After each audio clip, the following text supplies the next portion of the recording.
น้ำมาโทษเจ้าบอลลี่กินมาแล้วให้แม่เชื่อเอายังยิงยังกระเป๋ายิงซุ่มยังยิงยังกระเป๋ายิงไม่หรอกต้องล็อกอันนี้ต้องใส่กระเจใส่กระเจเด้ยันคนเปิดเด้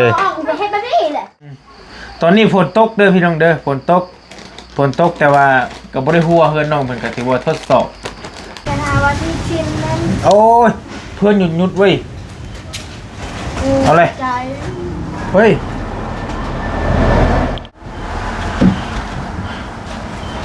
โอ้ยอันนี้พายุกระนำวันไหวเพื่อนน้องเจดีพี่น้องพายุถล่มกลางคืนอีกเลยตกแท้ตกบ้าได้พี่น้องไอ้ฝนก็ได้ตกได้ตกเอาก็ถือว่าทดสอบเพื่อนน้องหลาเพิ่นเลยแต่ก็บ่ได้มีจุดหัวจุดอย่างใดพี่น้องกับพ่อถือว่าโอเคอยู่เบิ่งคือยังบ่ทันมีบ่บริเบิ่งนี่ก็บ่ได้มีจัก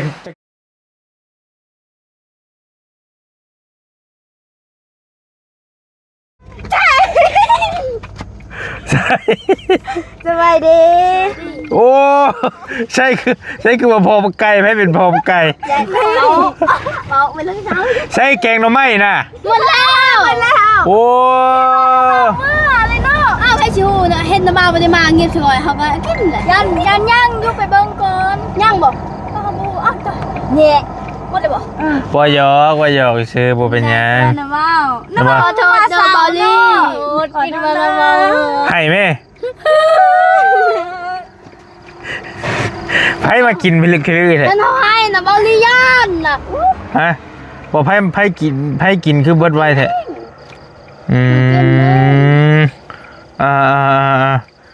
เอาล่ะคือมีแต่ผู้ตุ้มแพ้อ้าวตุ้มซื่อหนาวเด้ใส่เมื่อแล้วบ่เมื่อแล้วเอาเพิ่นลืมโทรศัพท์ไว้พี่น้องเอ้ยใส่บอลลี่ไปส่งเฮือนเลยตอนบอลลี่มาหันใส่นั่งรถมาน้ำพ่อเพิ่นแล้วบัดเมื่อบัดลืมโทรศัพท์ไว้เลยบัดนี้ตะกี้เพิ่นมาลงนี้น้ำบ้ามีน้ำเต้าอีนาน้ำบ่ฮะมีป้าน้ำบ้าทาเย็นน้ำบ้าเป็นแบบนี้เด้มันคือขาดหมดมันโดนแล้วนะบ้าใช่ชิดมบ้างบ่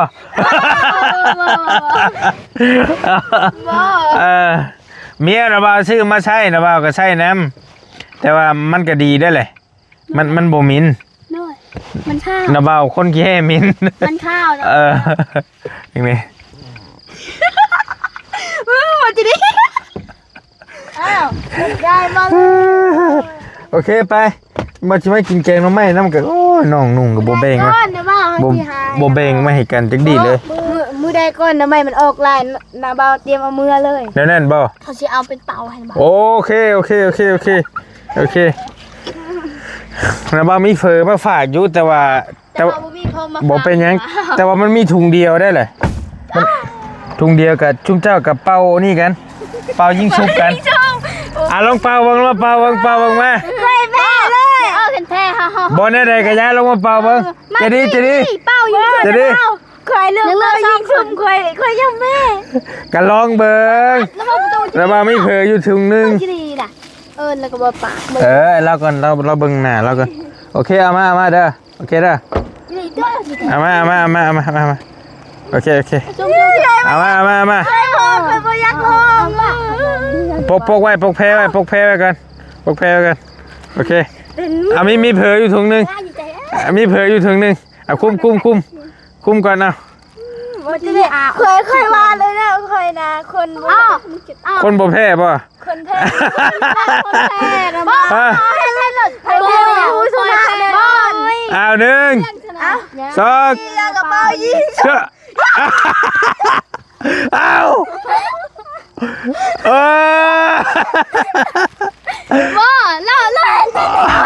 อาไม่กินนี่มันบุฟเฟ่กันเอาไหมทำไมลองเอาไหมเบิ่งยังกระเป๋ายิงซุ่มยังกระเป๋ายิง เราก็ไม่ละบังคับไป ฮะจะแพทย์จะดีบ่กินนี่ แฟนจริงจริงพอโดนกำลังเรียกแค่แบบนี้แบบนี้ตลอดแฟนจริงตลอด เอาไพ่ชนะวะนี่นะ จริง เอามาอีกบาทนึงเอาแล้วคือเป็นนั่นนี่วะ ยางยียางกระเป๋ายิงซุ่มยางยียางกระเป๋ายิงซุ่มกว่าที่จุ้ยก็ไป ฮะเหลือ2คนวันนี้เอาแล้ววะ ยียางกระเป๋ายิงซุ่ม เอ้ย เขาเคยแบบนี้ เอาเลย ไปแบบนี้เนาะ จะขึ้นมานแท้ เขาชงคนดูมาเดี๋ยวมาเคยอู้บ่เคยนะเคยแพ้น้องเลี้ยง เอาผู้ชนะ ใช่นะมา แล้วก็ไปปันกันเด้อไปกินน้ำกันเลย โอ้ยอิ่มแล้ว เอาก็ไปกินน้ำกันเลยเราว่าเราแพ้คอยบอก เอามาดิมันชนะมาดิโอ้ย เคยแพ้ในโรงเรียนนะไล่เถื่อ บ่ โอ้ยเราแพ้ยังไปแพ้ไปเล่นเกมทำเราเลย ป้าไปเพื่อนใจดีผู้ป้าไปนั่งคุยกันผู้ป้า3 คนป้าอันนึง เอาขนมมา ป้าพอดีเลยป้าบดีที่คู่ มีเอา3 ถุง 3 ถุงขอบใจได้ เอาคนละถุงโอเค จับมือไม่ได้ใจเด้อ เอาถุงมันไปน้ำเลยเอาถุงไปทิ่มให้ได้ เอาถุงมา ใจเด้อบอลลี่ เอาเลยโอ้ย ถ้าเอาพูดถุงเลยเด็ให้ระบายถุง ฮะ เอาให้ระบายถุงเด็เอาที่แบงให้ระบายให้ระบายกิน บ่กินเลย แบงคนดี ฝนที่มาเราได้หาหึมฮะป้าไปเพื่อนจะดีคือไปนั่งอยู่เพื่อนไม่ผู้ไปน้องๆเพิ่น งามหนึ่งเปล่า สินอนกันแล้วบังรถได้ล่ะเอ้ยกำลังสิพากันรับกันนอนแล้วมันค่ำจริงๆมันก็บ่ทันมืดดอกบอลี่กะกลับมาแต่เฮือนนางป๊อบก็เลยมาแวะหาน้องหลาเพิ่นเพราะว่าเห็นเพิ่นแกงหน่อไม้เพราะว่าจินมายามน้องๆเพิ่นกลับมาคุยนำนางเลี้ยงตื่มขึ้นทางเฮือนก็ได้ล่ะเพราะว่าอยู่ลุมมันมีแต่มดได้หลายได้ได้เห็นฮะน้าบ่าวมาแต่เสียงดังบัดถิ่มมาเฮาคนรอเห็นบ่ บ้าฮะมาพี่น้องเอ้ยมาตอนค่ำๆกับพอดีสร้างเพิ่นกลับแล้วเนาะเพิ่นก็เฮ็ดได้ได้หลายพอสมควรนะสร้างเพิ่นก็นี่พี่น้องเอ้ยเฮ็ดได้ขึ้นได้ก็ยอมรับแล้วว่าสีไม้ลายมือเพิ่นก็ค่อนข้างละเอียดได้สร้างคลิปนี้ก็ถือว่าโอเคหลายอยู่เพิ่นเฮ็ดแบบคักคั่นพี่น้องถ้าสีถ้าหยังก็ถือว่าค่อนข้างโอเคเลยแหละนี่แบบอะไรอยู่ในนี่อยู่นอก แบบได้อยู่นอกก็มีอยู่ในก็มีเห็นน่ะอยู่นอกก็มีเวลาเขาไปแล้วทั้งหมดอยู่นอกอยู่ในก็ได้เนาะนอกข้างในบนคุณไปอยู่ในเนี่ยล็อก แบบใส่กระเจได้เลย นี่แบบนี้ในแบบนั้นเจาะกระจายแบบในตะปาเงินในที่เจาะกระจายในกันในเจ็บไม่ล็อกต้องล็อกอันนี้ต้องใส่เจ็บ ใส่กระเจเด้ย่านคนเปิดเด้ จะให้แบบนี้แหละ เราบ่จักบ่ เจ้าต้องซื้อลูกกระเจมาใส่นี่ซื้อลูกกระเจมาใส่นี้ ใช่จะล็อกเจาะไม่ล็อกมันล็อกจะให้ทำมาเลยเยอะ เราบ่จักว่าเพิ่นสมมุติเด้อนี่ใช่คือล็อกคิมเจ้าบ่ได้ ประมาณนั้นมันยังบ่ยังบ่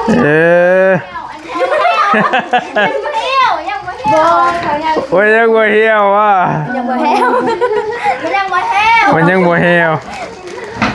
เราบ่จักว่าคือหยังหั่นน่ะอันนี้นะทางนอกนี่ เราคิดว่าเขาล็อกอยู่นอกน่ะเขาล็อกไม่ได้เขาไม่ได้ล็อก ให้น้องกินให้ลูกขนมนะ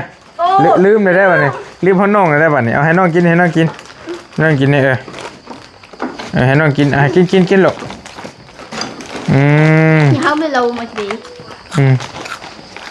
น้อยดิจะดีเนี่ยใส่ส่งน้อยแห้งน้อยลูกติ้งเนี่ยเขามาไว้นี้เนาะมีสารมีอย่างข้างนี้แล้วแต่ว่าต้องถอดเกือบเพราะว่าขี้ตมหลายเหยียดขี้ตมอันนี้คือห้องจะดีเลยพี่น้องลองเขามานั่งเบื้องหลังลองมานั่งเบื้องลองมานั่งเพื่อนไม่จะดีเป็นได้ มาทดสอบเพื่อนใหม่น้องหล่าเพิ่นมันแต่ว่ามันก็ฮ้อนในน้องหล่าเนาะมาอยู่ห้องน้องจะดีได้นี่พี่น้องเอ้ยเนาะอยู่ระหว่างห้องน้องเพิ่นเลยก็บ่กว้างบ่ห้อมเนาะล่ะเนาะสินอนอยู่แจได้นะนอนพี่หรือนอนพุด นั่นนี่ พอดีนี่กูบ่าวขึ้นมาเลยนี่ปองเยี่ยมนี่อัดโน ฮะอัดกับเพิ่นเคาะก็เปิดให้ค่อยแน่เปิดบัดนี้แม่นบ่แม่นว่าจริงๆแม่นบ่บ่ว่าขึ้นพังพี่กับพังพุทธเพื่อนจริงกับพี่กันสิฮะยามันเฮือนจริงๆมันแปลนเด้นี่มันหกนี่มันไกลห่วยนี่ขึ้นมาเลยนี่เพื่อนทางนั้นนะหกมึงคนใกล้ๆศาลานี่เคยอยู่กะนาเบาฮู้บ่คันหกน่ะปลอดภัยเขาว่าคันมันบ่หกเขาว่าบ่ปลอดภัยเด้อนะบ่เพราะว่าแท้เด้อยู่ว่ะ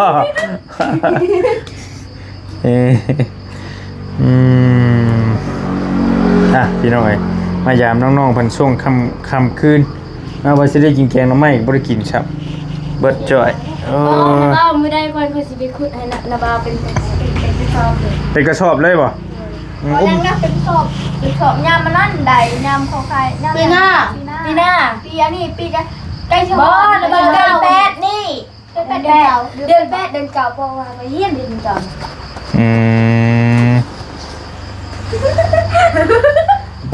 ผมมาเรียกพูดเดือดร้อนไม่ยังล่ะแล้วห้องเข้มแล้วก็คนเดียวห้องล้างเคยมาเรียนมันมีคนลงหอมจะดีบ่เอาเลยหอมจะดีเยอะจะดีเบาไปหอมเราน่ะเท้าน้าเลยโอ้ดิวันนั่งตีหน่อยแอบมักกันเลยในชุมนี้ไผ่มักกันแอบมักกันเองแล้วบางช่วงนี่พยายามกินขนมคือการอย่าพากินเลยจังแม่นแซ่บไม่ได้ยังโอ้ผู้ใดเนี่ยจะเบาบอกผู้ใดนั่นยืนข้างล่างจะเบานะ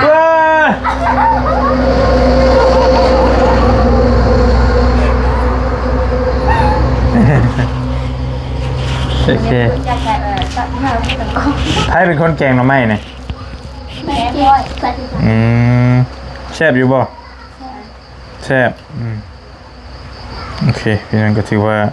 ฝนตกเลยนี่ป้าแม่นี่เมื่อมาได้ได้หมดโอ้ยรถคันพวกใหญ่จะก็ได้เอาขึ้นมาเมาขี่รถจักรมาเคยขี่รถจักรบ่ไปยังที่บ่เคยบ่ยันตีนไม่บ่ขี่รถได้แต่ว่านะบ่เด้อเห็นว่านะบ่นะบ่ก็รถใหญ่นะบ่นะบ่เจอรถอยู่พุ่นเด็กคันตกมันแห้งเด็ก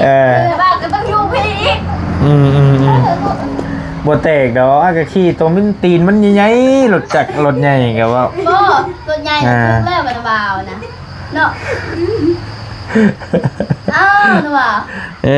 ทุกนะบ่นะบ่ตัวใหญ่เด้จังบ่ได้เฮ็ดเว้ากันเฮ็ดคือบ่แท้เอามาที่น้ำมันรถจักรมันชอดตีนมันบ่ซอเนาะแต่จริงมันชอดกับเปลี่ยนไหมเนาะว้าวเฮือนไหนก็มีรถจักรอยู่แล้วบ้าเคยขี่บ่เคยขี่ไปใส่แต่เคยขี่มันมาบ่เคยขี่โอ้รถตะมาซื้อให้เมียนะบ่ก็คันนั่นแหละรถใช่ตะมาซื้ออะราคาแพงเลยงามซื้อดอกเศร้าจักบ่รถยังเพิ่นบ่ CPX แม่นบ่ไม่หยังว่าเลยพี่ฮะพี่ PX PCX PCX CPX CPX บ่พี่ตัวพี่น่ะบ่แม่นพี่ PCX PCX เลย PCX ตีนมันบักใหญ่นึงเป็นหยังมันสิสอดมันบ่สอดแมงเมาลายเว้ยพี่น้องเอ้ยโอ้ยใต้กองไฟ กินข้าวแรงแล้วไว้แล้วชุมเจ้าติ กินแล้ว สินอนบ่หรือว่าได้นี่บัดนี้แต่งตัวท่าผู้บ่าวบ่หรือจะได้ไงฮะ ไม่ได้แต่งโตใครสิแต่งโตทับบ่เขาก็นอน แต่งตัวนี่นอนบ่ อ้าว อ้าว ฮ้อนกระบ่าวฮ้อน เอ๊ะ ไปบ่ฮ้อน อันนี้นี่ รีบไปนอน เอาใส่ไม้นี่ ไปนอนผู้ทางการเจ้าก็ได้ อย่าญาติกันอย่าญาติกัน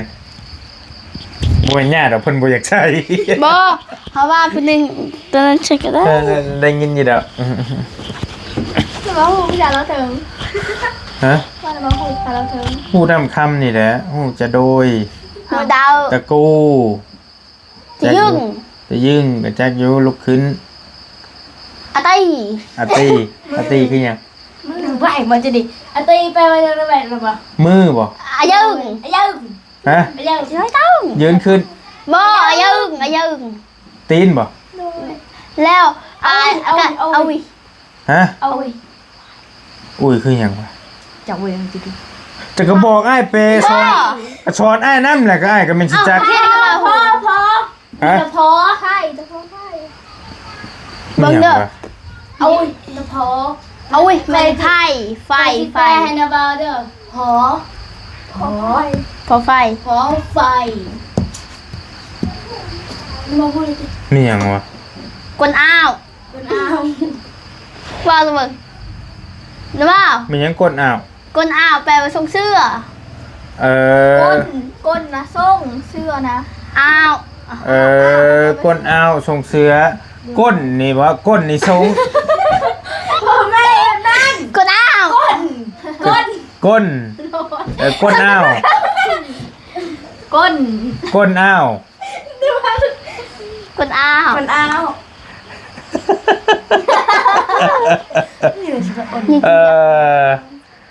ยังคือเก่าบ่สิเมื่ออยู่บ่เฮืออาหารบ่เตียงน่ะได้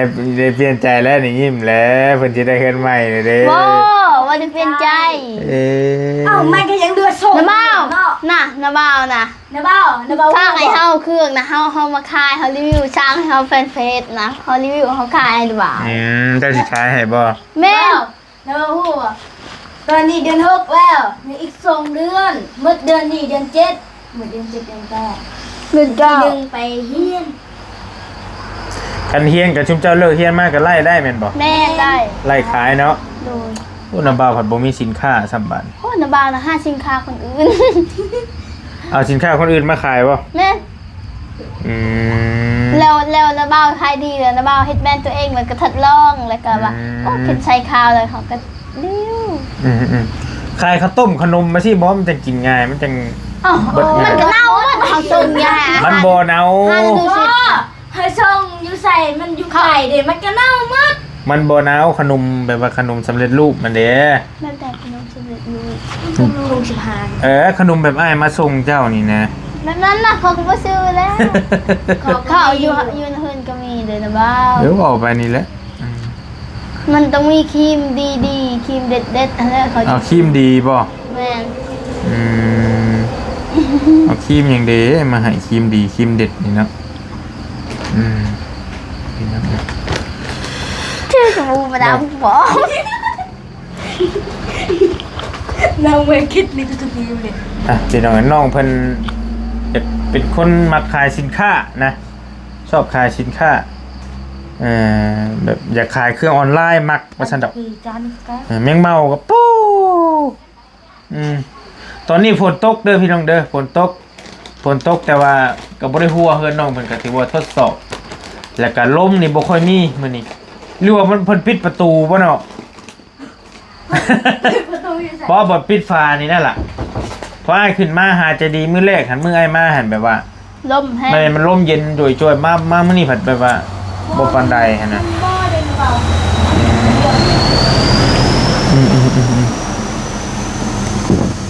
มีผู้บ่าวผู้หยังมาลิ้นนะพี่เจ้าอยู่บ่ล่ะ บ่ ฮะอัดปากผู้นี้อัดปาก คอยถ้ามาเรียกบ้างเหรอเฮ้ยนะว่าจะงง ฮะ เขาจะงง เจ้าจนงงมันบ่มัน ชูมือนี้ยังมีเขาเจ้ามาลิ้นอยู่เฮือนอยู่บ่ บ่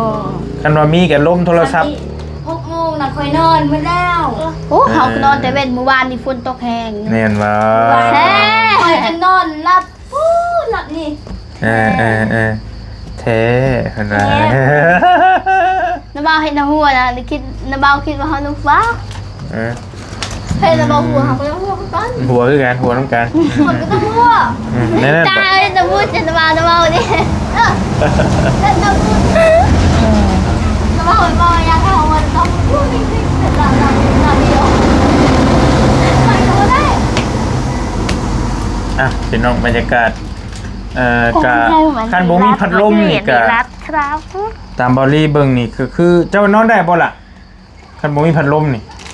ก็นอนนอน นอน ได้ อยู่นอกนะข่อยได้เพิ่นเป็นจริ บ่ ง คอยลง บ่เปิดหน้าต่างได้ไว้ล่ะ เฮ้ยบ่ เปิดตามยันพี่ บ่ไอ้ผีสิมาแต่ใส่เด้ มาบ่พี่นั่นน่ะมันเนาะคันอาบน้ำของบนปิ้งเลยนี่แล้วว่า ต้มปลาห้องเฉพาะ ต้มปลาห่ม ต้มต้ม ต้มผ้า ตุ้มปลาห้องเปล่า ต้มผ้าห่มก็มีบาดนี่ แต่ว่าว่าตุ้มปลาห้อง เฮ็ดจะได้ต้มผ้าห่มบาดโอ้ยนะเบิ่ง ว้าวเขาเอิ้นน้ำได้เหรอผู้ เออ ตุ้มผ้าห่ม ตุ้มผ้าห่ม บ่แม่นต้มผ้าห่มผ้าปิ้งบ่ ต้มผ้าห่มก็เอาลงหม้อแล้วก็ต้ม เขาเอิ้นว่าต้มผ้าห่ม เราสิกินผ้าห่มได้นะว่า เขาบ่ฮู้ปานใดภาษาลาว อืมเป็นนักรีวิวอยากเป็นนักรีวิวว่าซั่นบ่ได้ให้แล้วเนาะล่ะเนาะ เนาะ ทีนี้จะบ่ได้ให้แล้วเนาะให้แต่มื้อเห็นอ้ายมื้อนั้นเพิ่นแม่นบ่ระยะเลยแม่นบ่เห็นอยู่ว่าคลิปตัวเองให้นะ เห็น เป็นอะไรเห็นตัวเองให้เป็นจังได๋เป็นอะไรเช่นใดเห็นล่าเริงเด้มื้อนั้นบัดให้จ้อยโอ้ย เอาไปเลยตายกันเลย บัดเพิ่นสิให้ก็ให้บาทเดียว มันด่าเอาไป ไม่ เล ได้ ย เปล่าคอยจะเป็นคนให้ง่าย เวลาคอยไปอยากให้นะคอยบ่ให้แต่เวลาคอยให้นะคอยให้เลย คือวันเกิดมื้อนั้นนะคอยให้เลย วันเกิดเจ้า แม่น ผ่านมาแล้วบ่ ผ่านแล้วตั้งแต่วันที่4เดือน4ค่ะ ให้ให้หยัง เอาให้ภูมิใจเด้บ่เคยจัดงานวันเกิดเด้เฮา ใครจัดให้อ้ายก็บ่ได้เบิ่ง ผู้ใหญ่ทางเพิ่มบ่ อืมอืม มันจะดีกับตุ้งดังกับได้เลย ทีเดือนแป คอย ด เลยปีเกิดะ เดือนแปด เจ้าบ่เคยจำวันเกิดบ่ล่ะจักมื้อเกิดอยู่บ่นะจะดี มาจ บ่จำแล้วบ่จักพร้อม ำน้อย น้องๆแต่จริงก็บ่จักคือกันบ่ จักปีมเลี้ยง เจ้าเคยจัดอยู่บ่ล่ะนาง คอยจัด มื้อใดวันที่หยัง แต่คอยเดือนอายุวันที่18 เดือน10วันที่18เอ่อ ในเดือน8เคยเห็นอยู่ในใบชมพู มันบ่เฮ็ดพิษ บ่เฮ็ดผิดจังบ่เฮ็ดผิด เราประดับเป็นก็แค่เหลือลงอยู่ก็แค่11ปีเหม็น ชอบ ข้อตาคนพัว 13จังได๋ก็13นี่เห็นหน่อย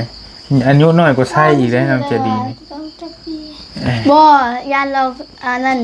สำคัญกับคอยบ่ค่อยลืม รู้ว่าบ่จื้ออายุเกิดปี บ่ เกิด ยานเราสำคัญกับคอยนะ 12 เราใหญ่สำคัญกับคอย ใหญ่แล้วบ่ซะเป็นสาวแล้วบ่ บ่สำคัญกับคอย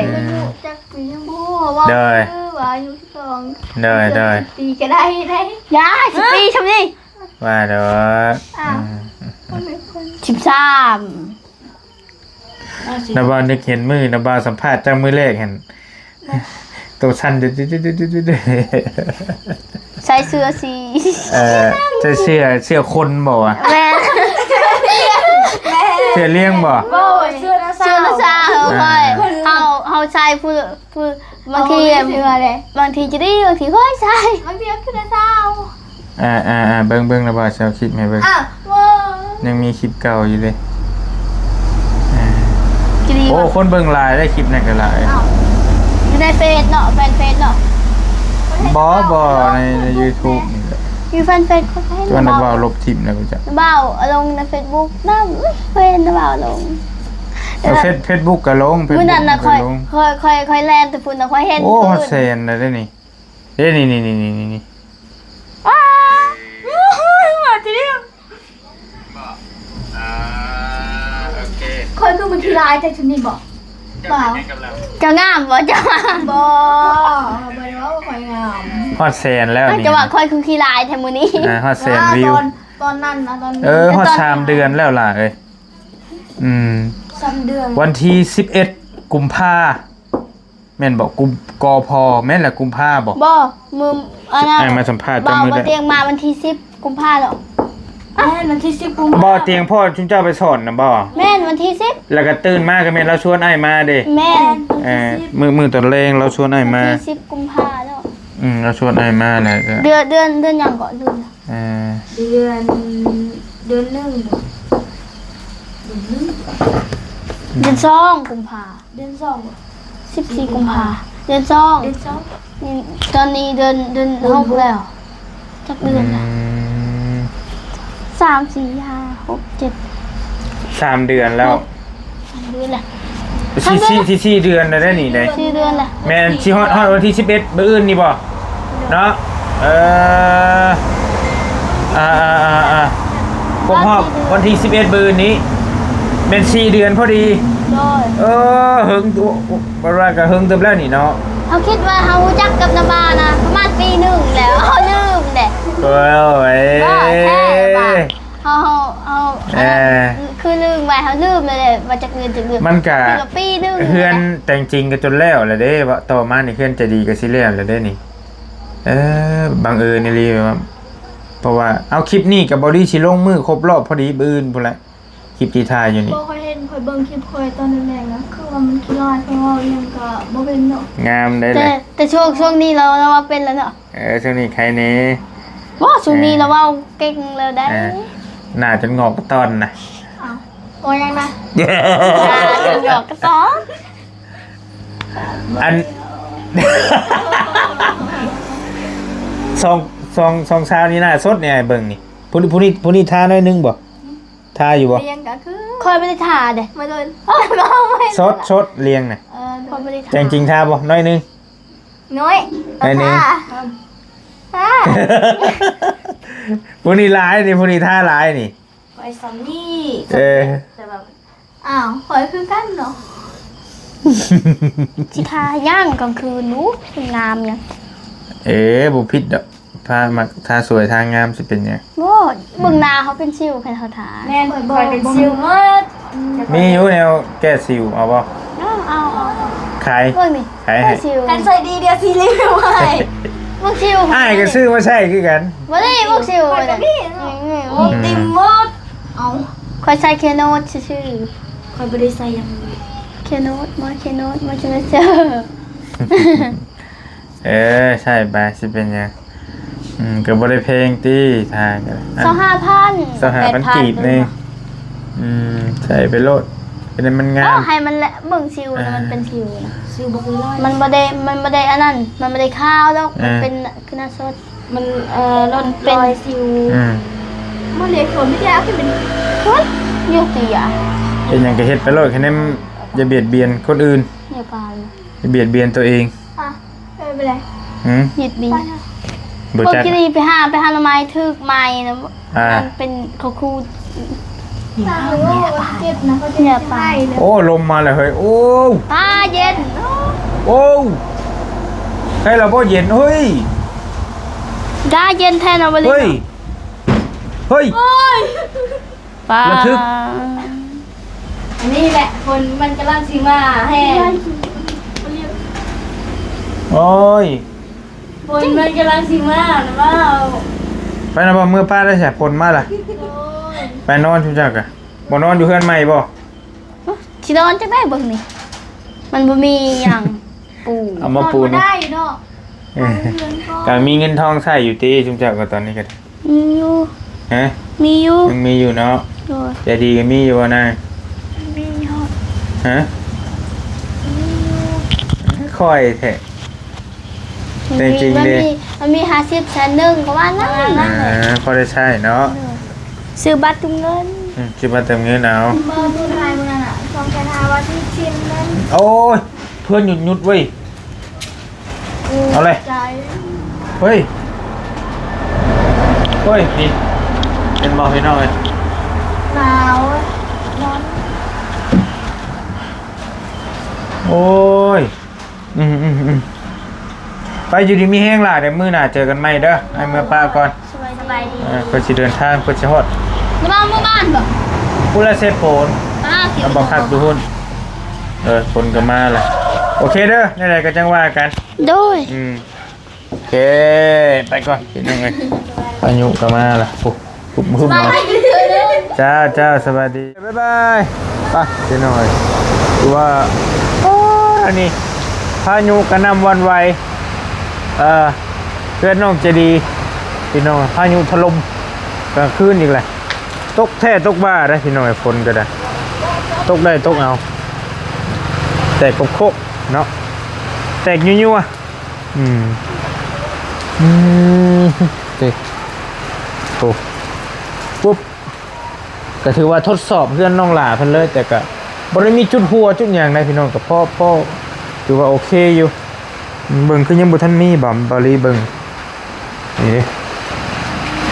บ่ได้มีจักจุดตัวสีมือซ่าเพิ่นก็โอเคอยู่นะถือว่าได้เรื่องอยู่พี่น้องเนาะถือเป็นการทดสอบเพื่อนน้องๆเพิ่นเลยไปอยู่ดีมีแห้งบอลลี่ก็มาขอโทษขออภัยหลายๆมาตอนแรงมายามน้องหลาเพิ่นก็มาหลินมาหัวน้องๆเพิ่นก็คุยดีเว้าจาม่วนเนาะไปแล้วพี่น้องบ๊ายบายเด้อ